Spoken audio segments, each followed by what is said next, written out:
অঙ্কিতা, এমন কোনো ঘটনা যেটা একটু আলাদা, হাটকে, বা কোনো সুপার ন্যাচারাল পাওয়ার যেখানে ডিভাইন ব্লেসিং এর তুমি একটা পেয়েছো, এরকম কোনো ঘটনা এক্সপিরিয়েন্স কি লাইফে করেছো? আসলে জীবনটা এত ছোট ছোট ঘটনার ওপর, মানে আমার অনেক ছোট ছোট ঘটনা অলরেডি মনে পড়ে, কিন্তু সেই ঘটনাগুলো বলতে গেলে হয়তো তোমার পুরো পডকাস্ট, হয়তো আজকের দিন, কালকে রাত সব লেগে যাবে। বাট আমি খুব রিসেন্ট একটা ঘটনা বলছি। আমার খুব আমার ভোলে বাবার একটা গান আমি রিসেন্ট মানে করেছি, গানটার নাম চন্দ্রচূড়া। একদম আমার খুব পছন্দের গান। পছন্দের। এবং আমারও পার্সোনাল ফেভারিট হচ্ছে তোমার চন্দ্রচূড়া। একদম থ্যাংক খুব ইউ, খুব থ্যাংক ভালো ইউ। লাগে। কারণ মানে আমার এবং আমার পার্টনার, মানে আমার খুব দুজনই আমরা একসাথেই, আমরা খুবভাবে শিবজিকে আমরা খুবভাবে প্রাধান্য দিই নিজের জীবনে। এবং সব ঠিক আছে, কিন্তু এই মানে চন্দ্রচূড়ার ঘটনা পার্টিকুলার আমি কেন তুলে ধরলাম, কারণ আমি খুব একটা বাজে ফ্রেজ দিয়ে যাচ্ছিলাম চন্দ্রচূড়ার আগে। এবং চন্দ্রচূড়াটা যখন আমি শ্যুট করি, গাই, তখনও মনে হয়নি যে বিষয়টা ঠিক আছে। আর অদ্ভুতভাবে মানে চন্দ্রচূড়াটা যেদিন আমি রিলিজ করেছি তার 3 দিনের মাথায় গানটা ট্রেন্ডিংয়ে যায়।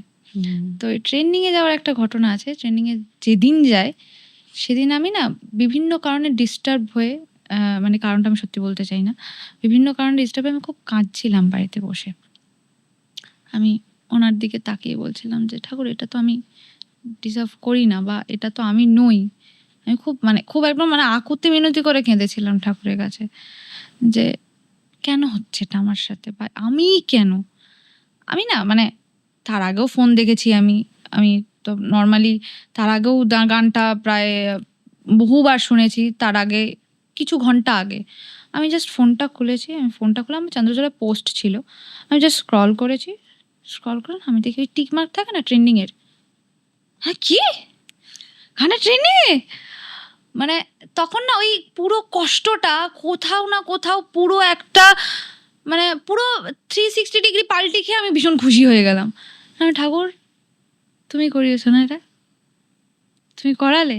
মানে আমি কিন্তু রীতিমতো আমি ওই মানুষটার সাথে মনে হয় যেন কথা বলছি। আমি মানে একটা মানুষের সাথে, তোমার সাথে যেমন আমি সামনে বসে আজকে কথা বলছি, আমি না তার সাথে কথা বলি, তো আমার ভালো লাগে, আমার শান্তি লাগে।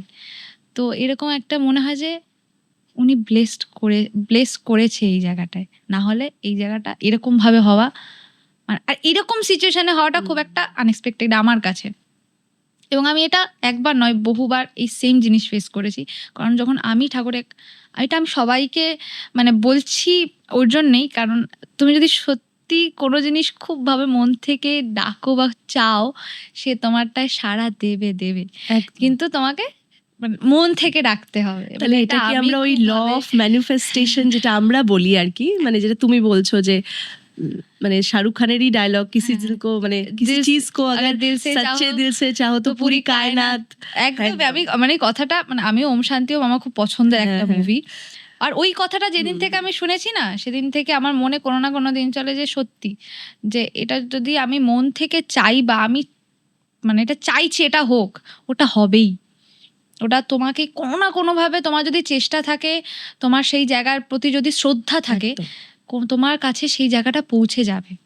এটা আমার মনে হয় প্রফেশনালি যেটা আমরা করছি সেটাতে অনেস্ট থাকা, এবং আমরা যে কাজটাই করছি সেটা যদি আমরা 24 ঘন্টা মাথার মধ্যে একই কথা যখন আমরা রিপিটেশনে ভাবছি যে এটাই হবে, এটাই করতে হবে, আমি পারবো, পজিটিভ থিঙ্কিং যদি আমরা সবসময় করি, ওটা অবশ্যই ফলিত হবে। যেটা আমরা বলি ল অফ ম্যানিফেস্টেশন, বা যে কোনোভাবে যদি একটা জিনিসকে আমরা প্রচণ্ডভাবে, যেটা তুমি বলছিলে, আঁকড়ে ধরে থাকা, তো ওটা হবেই, হতে বাধ্য।